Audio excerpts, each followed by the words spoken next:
Tell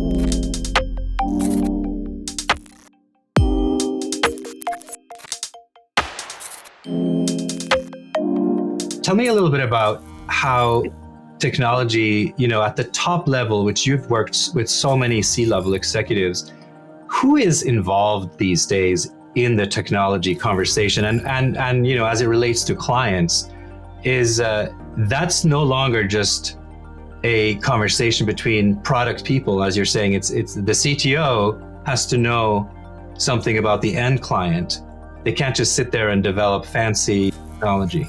Exactly right. Exactly right. And so what this means is the people who run technology do in fact have to have much better customer interactions. It's been interesting trying to see the proliferation of titles within the technology domain: Chief Information Officer, Chief Technology Officer, Chief Data Officer, Chief Digital Officer, Chief Transformation Officer, Chief Innovation Officer. I could go on. And if you think about it, the purview of any one of those that you and I could come up with a few bullet points as to what we would surmise would be under the envelope of any one of those titles. Why doesn't that roll up to one set of responsibilities? The answer in some cases is they're not finding what they really want out of the executive who has traditionally run technology such that they, that's going to be the keeping the lights on, the old way of doing things. Let's bring in some new blood, give him or her a new title and a new set of responsibilities and even a new team to accomplish the innovative and sexy stuff that we anticipate.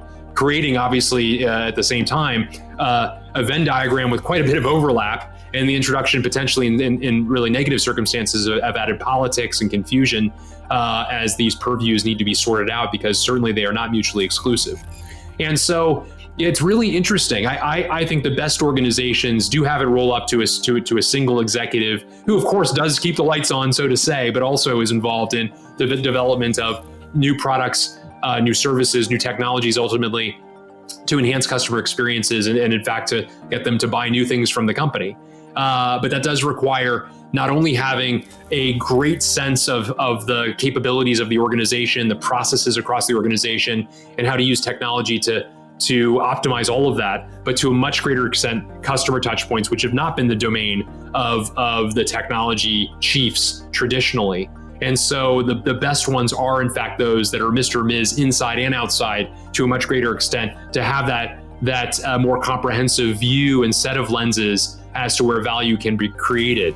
I mentioned in the book, as I have elsewhere, that traditionally tech chiefs, CIOs, CTOs, CDOs, have largely been focused on the bottom line aspect of the profit equation, cost efficiencies, cost savings, and so on. They need now to be on both sides of the profit equation, thinking much to greater extent about the revenue implications of the things that they and their teams might be doing, and advancing the metrics that the CEO and the board are most interested in, not just a subset of those, as had traditionally been the case. So you're right, it's a conversation that, of course, first and foremost is likely guided, at least in an organization that isn't itself a technology organization. It's a slightly different conversation, obviously, if we're talking about a tech company at its heart. But in an organization where the preponderance of tech talent is in the IT, it's that team and its chief who are going to be the leaders of that conversation. But perhaps beginning with the consumerization of technology that the smartphone revolution and the iPhone especially ushered in for us all.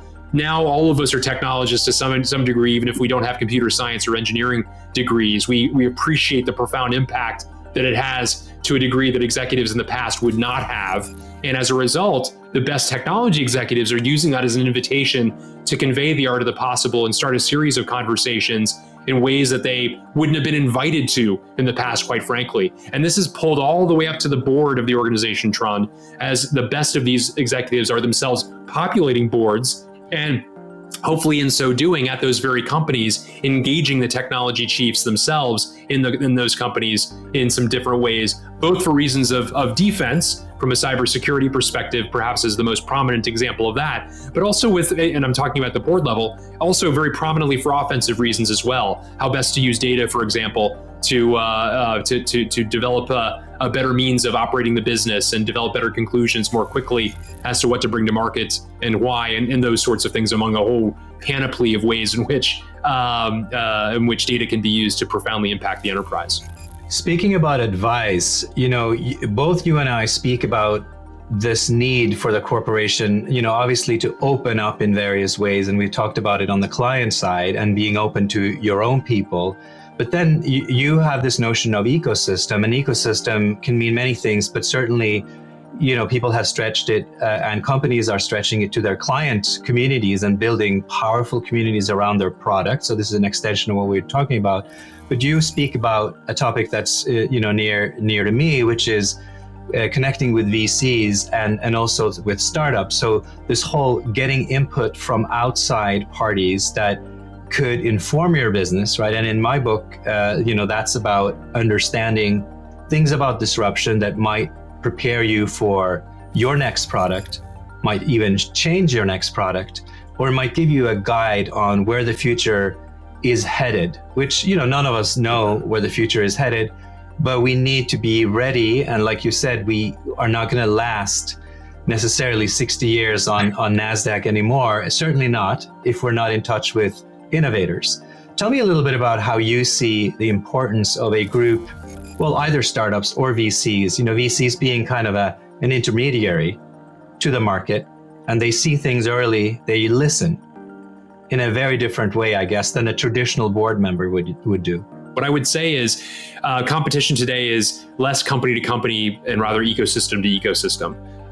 Any company of a certain size has a cadre of strategic and important partners that they go to market with, whether it's members of their supply chain, whether it's other companies who together with one's company are bringing products to market or services to market, whether it's people who are contractors and the firms that are providing those contractors to the firm, just to name a few of many, many examples that one could. And so as a result of that, and an advantage of that, frankly, if managed well, is you have that many more sources of potential inspiration for innovation. And so what I suggest by way of ecosystem, in my telling anyway, is that it's critically important for a technology executive to assemble his or her own ecosystem as well. And the way I describe that outside of the company, of course, there are ecosystems they ought to be developing of a kind inside the company as well. But outside the company, it begins with one's peers.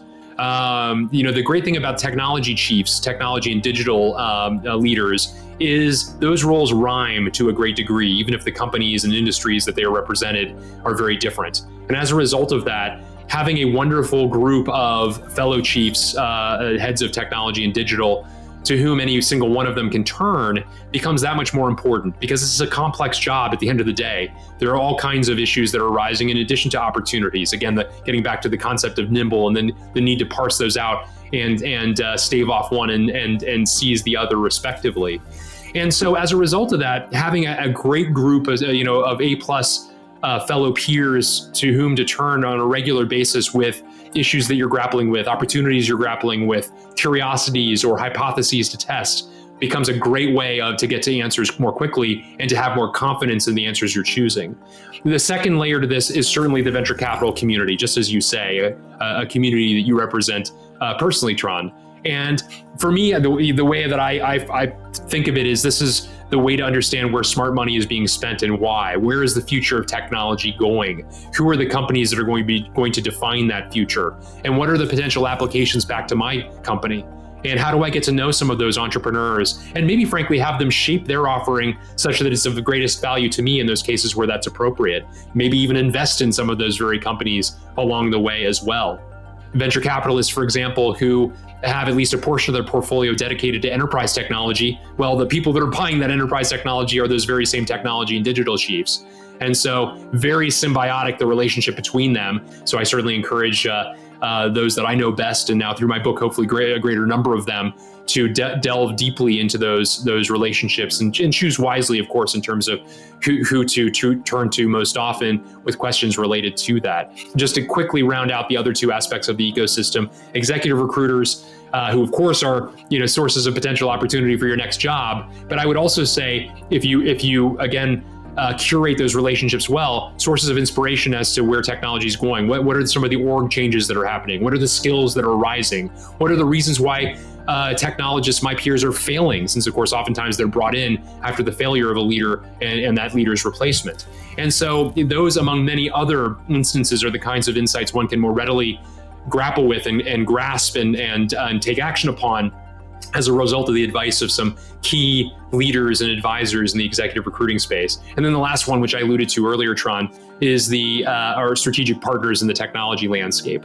You hire them presumably because of their experience with companies like yours. If you're not tapping them for insight as a result of what they know, hopefully never sharing proprietary information, of course, because if they're doing that to you, then they're probably doing that, taking your information elsewhere as well. But at least hopefully anonymizing some of that and bringing the world of their experience to you. If you're not pushing them to gain those sorts of insights, well, then I would say that you're also getting half the value at most of what you should be in terms of those relationships that you're choosing. So collectively, that's at least a good portion of the ecosystem I would suggest that technology and digital leaders build, and then, like a garden, prune and fertilize and take great care in making sure that you are continuing to both offer back to that ecosystem. This is, of course, not one way at all, but also in the process then hopefully gaining insights that can impact your operation at the same time.